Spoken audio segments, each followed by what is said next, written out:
From being the breadbasket of the world, a powerful meat exporter, and having huge reserves of gas, oil, and lithium, to being permanently submerged in a loop of constant financial and economic problems, this is the eternal Argentine contradiction. To say that the country is on the verge of bankruptcy is no longer news to anyone, is it? And yet, this is where we are. 10 May 2023. Argentina is going broke to stall a full-on currency collapse. Central bank has more liabilities than assets on balance sheet.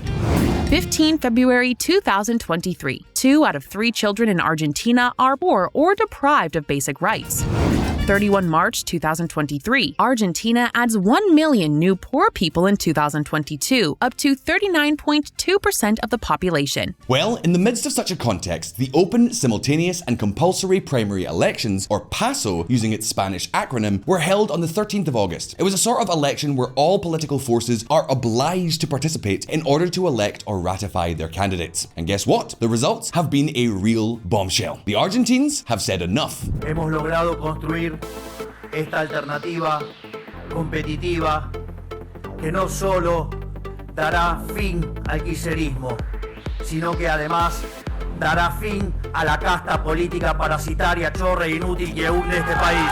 Against all odds, Javier Milei, a libertarian outsider who came to Argentine politics in 2019, has won this particular election. Invito a los argentinos a sumarse a la revolución liberal que va a hacer que en 35 años Argentina vuelva a ser una potencia mundial. Muchas gracias y ¡viva la libertad, carajo! ¡Viva la libertad, carajo! ¡Viva la As you can see, he has not only become the most voted candidate individually, but with more than 30% of the votes, he is well ahead of the rest of the political forces. Hoy nos hemos puesto de pie para decirle basta al modelo de la decadencia. Hoy dimos el primer paso para la reconstrucción de la Argentina. And that's not all. After years and years of political dominance, now Peronism, the ideology that has marked the history of Argentina for the last 90 years, seems to be mortally wounded. It has obtained one of its worst electoral results in history. So the question is, why? What could explain this debacle? Why did Alberto Fernández's government become so unpopular? What could this political tsunami mean for Argentina? Will libertarian Javier Milei become the new president of the republic? VisualPolitik community, we are going to examine all the answers to these questions. And in an upcoming video here on VisualPolitik, we will also see what exactly this new political lion hopes for Argentina. So, let's get cracking.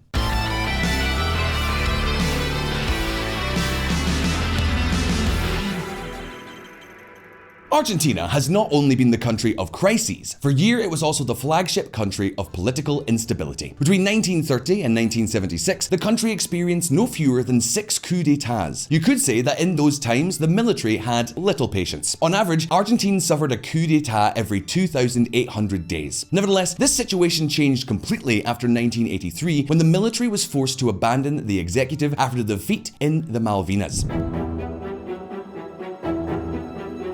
The arrival of democracy meant the return to the most basic constitutional guarantees. The times of censorship and repression were left behind. Yet, although the first president elected in this new democratic stage, Raúl Ricardo Alfonsín, was quite successful in rebuilding political institutions, he was an economic disaster. In 1989, when he left office, the country was registering an annual inflation rate of over 4,900%.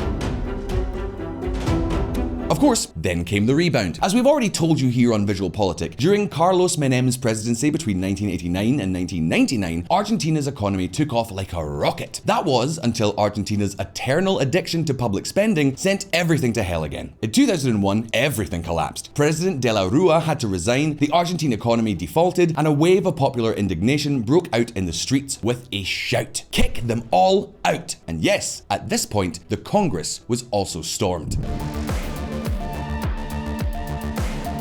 Then, in the next elections in 2003, the most voted candidate in the first round was once again Carlos Menem, but with no real chances of winning. He decided not to run in the second round. Nestor Kirchner took over the helm. The Kirchnerism era began. Since then, more than 20 years have passed, of which only 4 have had a non-Peronist government. We are referring, of course, to that of Mauricio Macri between 2015 and 2019. The rest of the time, Peronism, Kirchnerism has been dominant. In 2011, Cristina Fernández de Kirchner even won re-election with 54% of the votes in the first round. Hers became the candidacy with the 3rd highest electoral support in Argentine history. Kirchnerist Peronism had become an empire in itself. And then, in 2019, after Mauricio Macri, the first non-Peronist democratic leader to complete his term in office in the last 90 years, the Peronist-Kirchnerist coalition El Frente de Todos swept the polls again. It seemed the Argentines had missed them. Even so, this mandate became such an uphill battle that all political capital and power began to evaporate. So the question is, what exactly explains the debacle that Peronism is suffering? Well, let's take a look. CFK and the Peronist debacle. Cristina Fernández de Kirchner, for better or for perhaps worse, has been a turning point in Argentine politics. After the death of her husband in October of 2010, CFK took over the reins of the country and has since become one of the most controversial political figures not only in Argentina, but also in all of Latin America and perhaps the whole world. We are talking about a political leader who has never ceased to be in the limelight and who has always done everything possible to have her hands on the strings of power. For example, in 2019, she bet that Alberto Fernández, a former collaborator of hers and one of the Peronists most critical of her profile, would be the presidential candidate while she pulled the strings from the vice presidency. That, at least, was her intention. Te la escuchaba y me dijo, así que yo llegué a la conclusión de que el candidato tenés que ser vos. No, me dijo, yo voy a ser tu candidata a vicepresidenta. Y ahí entendí menos. We are talking about a guy who for years has been repeating accusations like this. Que una de las cosas que más le critico a Cristina es el modo en que ha maltratado a la justicia. Y el maltrato a la justicia supone también el maltrato a los fiscales. With almost 13 million votes, Peronism swept the board. Argentines put their trust in this unusual duo and a second round was not even necessary. This was the beginning of one of the most complicated and difficult legislatures in living memory. On the 10th of December 2019, Alberto Fernández became president. The idea was that Alberto would contribute to moderate Peronism. And the truth is that his mandate began with a very high popularity rating. However, the first storm would not take long to appear on the horizon.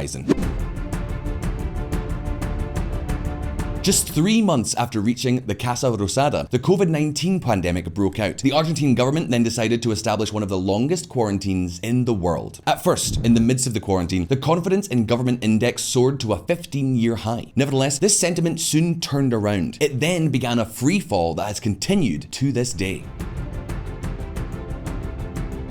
Not surprisingly, the pandemic and the application of a very long quarantine took its toll on the economy, and to that we have to add news like this. Political impact due to the photo showing Alberto Fernández celebrating in Olivos in full quarantine. The result is that in 2021, the government was already, politically speaking, on the ropes, practically at its limit. Alberto Fernández was less popular than a pop quiz on a Monday morning. The popular legend of Peronism was suddenly fading away. And when the legislative elections came, you can imagine what happened. The ruling party had given itself a slap in the face. It was an electoral catastrophe, especially because even in important Peronist strongholds in the interior of the country, the support of Frente de Todos at the ruling coalition was not very strong. More importantly, it was a preamble to what was to come. Among other reasons, because in politics, when you win and govern, it's very easy to make friends, but when you lose, well then the problems and the stabs multiply, which is exactly what happened. Vice President Cristina Fernández herself issued a letter placing all of the responsibility on the president. I pointed out that I believed that a wrong fiscal adjustment policy was being carried out, which was having a negative impact on the economic activity and, therefore, on society as a whole, and that, undoubtedly, this was going to have electoral consequences. I did not say it once, I got tired of saying it, and not only to the president of the nation. The answer was always that it was not so, that I was wrong, and that according to the polls, we were going to win very well in the elections. CFK's public letter, 16th September 2021. That was the point of no return. From that moment on, the government broke down completely, and an every man for himself phase began. Suddenly, we saw ministers criticizing the government itself, Miss K airing on all four corners how disastrous Fernandez was, and all Kirchnerism coming together as a bloc pushing for a change in their economic policy. The situation reached such a point that in March of 2022, when the Minister of Economy, Martin Guzman, managed to reach an agreement with the IMF to restructure the Argentine debt, some of the Kirchnerist deputies voted against it in Congress. This put the talks with the IMF on the brink of collapse. VisualPolitik viewers, the fratricidal struggle only made Fernandez need votes from the opposition, but ended with the resignation of the Minister of Economy himself and the total implosion of the government and of Peronism. Things were so bad that Alberto and Cristina tried a last-ditch solution, a final bullet. With the government on the verge of default and inflation skyrocketing, they agreed to put Sergio Massa, an influential politician and then president of the Chamber of Deputies, in charge of the Ministry of Economy. And not only that, they also gave him the Ministry of Production and the Ministry of Agriculture. In other words, basically, at the time when the economy was everything, they gave him the keys to the government. And what was the result then? Well, nothing changed. Things went from bad to worse. And take note, because the government's perspective, at least publicly, is very different. According to them, the problem, Argentina's real problem, is that the country had been doing too well. Yes, too well. That was their professional assessment. Tratando de acumular reservas en un momento en que tenemos una demanda de dólares muy grande porque la economía no para de crecer. El problema que tenemos es que la economía crece mucho. La gente percibe que ellos en su vida individual están mejor, pero que todo el mundo está mal o que toda la situación está mal. Esto es una construcción, no es algo que tiene que ver con la vida cotidiana. Which of course contrasts completely with the social reality. To give you an idea, things are so bad that it is no exaggeration to say today that Argentina is a depressed country. One of the world's major powers at the beginning of the 20th century. Today, it is struggling not to fall too far behind countries like Bulgaria or Romania. This country continues to break records, and 1 in 4 people already have symptoms of anxiety and depression. Evidently, the poor economic and professional situation has a lot to do with all of this, as much as the government insists on the contrary. That is to say, we have in front of us an endless economic crisis, a tremendously unpopular president, an officialdom broken into hateful factions, and a government that seemed to live on another planet. So my question is, do you think that's the end of it? Well, you could not be more wrong. To top it all off, in December of 2022, the courts ruled on one of the many corruption cases against Cristina Fernández de Kirchner. She was firmly convicted. Condenar a Cristina Elizabeth Fernández de Kirchner a la pena de 6 años de prisión, inhabilitación especial perpetua para ejercer cargos públicos. And of course, given such a background, we cannot be surprised that Peronism has collapsed. The disaster has been colossal, even by the standards of Argentine politics. In fact, taking into account all the events, what can I say? The fact that Peronism still continues to obtain almost 30% of the votes is surprising, almost incomprehensible even. But even so, its third place in the PASO is a true reflection of everything that has happened. Of course, the collapse of Peronism is not only explained by its own mistakes. In this case, the opposition also had a lot to do with it. Check this out.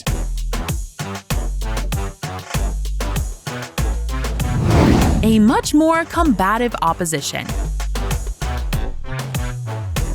VisualPolitik viewers, despite the electoral disaster of 2019, when the Peronists took back the reins of the country, Cambiemos, the platform that had raised Mercurio Macri, did not dissolve or fragment. It changed its name to Juntos por el Cambio, Together for Change, and despite many internal battles, remained united. This allowed them to face the government with much more strength. This was key to their victory in the latest legislative elections in 2021. For the first time in a long time, the alternative to Peronism was not divided. In addition, 2 very different proposals were presented for the 2023 primaries. On the one hand, Horacio Rodríguez Larreta, who had been head of the government of the city of Buenos Aires for 8 years. Larreta has a moderate profile and has shown himself to be more open to dialogue with Peronism to seek common ground, which earned him the nickname of Paloma, or Peace Dove. On the other hand, there was Patricia Bullrich, former security minister from Mercurio Macri and candidate with a lot fewer problems when it comes to sticking it to the unions and Kirchnerism. Bullrich was the falcon, and now the PASO has decided that she will be the candidate of Juntos por el Cambio. Of course, in the end, neither she nor her political formation were the main players of the PASO. The protagonist and the great winner was undoubtedly Javier Milei, an outsider economist who has turned his campaign into an enormous rally not against the government, but against the whole political model of Argentina.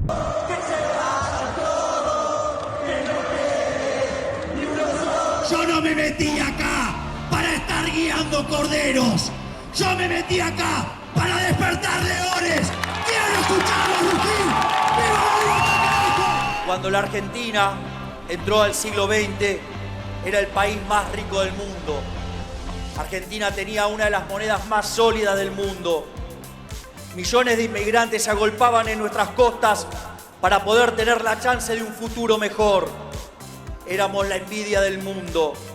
Sin embargo, en un momento, la clase política decidió que la riqueza de los argentinos no podía estar en manos de los argentinos, sino que tenía que estar en las manos de ellos. Milei promises to put an end to all of Argentina's economic ills. He talks about dollarizing the economy, abolishing a large part of the state, lowering taxes, and, in short, breaking with what has been Argentina's economic political model for the last 70, 80, or even 90 years. Pedir guita para el déficit fiscal y si le jode de repente tener que ir a buscar guita para dolarizar la economía y terminar con la inflación. ¿Te das cuenta que es un modelo de saqueo? ¿Te das cuenta que son un conjunto de delincuentes hijos de... With an aggressive and tremendously ambitious plan, one that is practically revolutionary, he achieved an enormous triumph.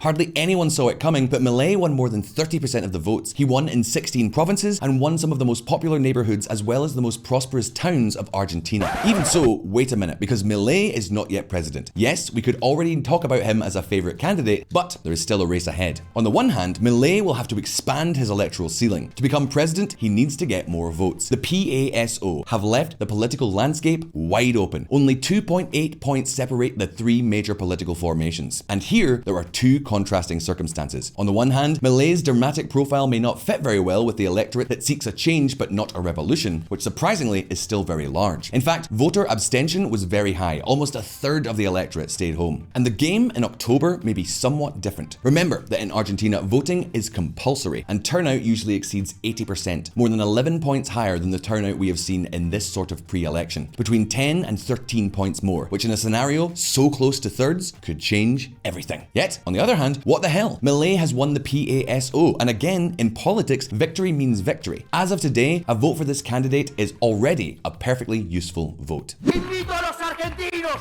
a sumarse a la revolución liberal que va a hacer que en 35 años Argentina vuelva a ser una potencia mundial. Muchas gracias y ¡viva la libertad, carajo!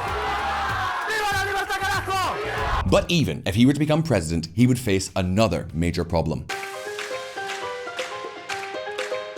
You see, in Argentina, the Chamber of Deputies renews half of its members every 2 years, and the Senate only renews 30% at a time. That is to say, a government that comes to power from zero, without previous blocks in the parliament, would have a very difficult time making significant changes. Be that as it may, what is clear is that Argentina is facing a seismic change. Argentines have said enough is enough. For the first time, Peronism has collapsed, and for the first time, the alternative is clearly in the majority. One way or another, everything indicates that Argentina is going to change. But we will talk about all of that in a future video. Now the question is, will this be the end of Peronism? Who will finally win the presidency? Do you think that Argentina will manage to move forward? Will the libertarian flags reach the Casa Rosada? And if you're watching us from the land of the gaucho, which candidate do you support? Leave us your opinions and your answers in the comments below, and let's open a respectful debate. And now, if you found this video interesting, don't forget to like and subscribe to all of us here at VisualPolitik if you haven't already done so. All the best, I hope you enjoyed the video, and I'll see you next time.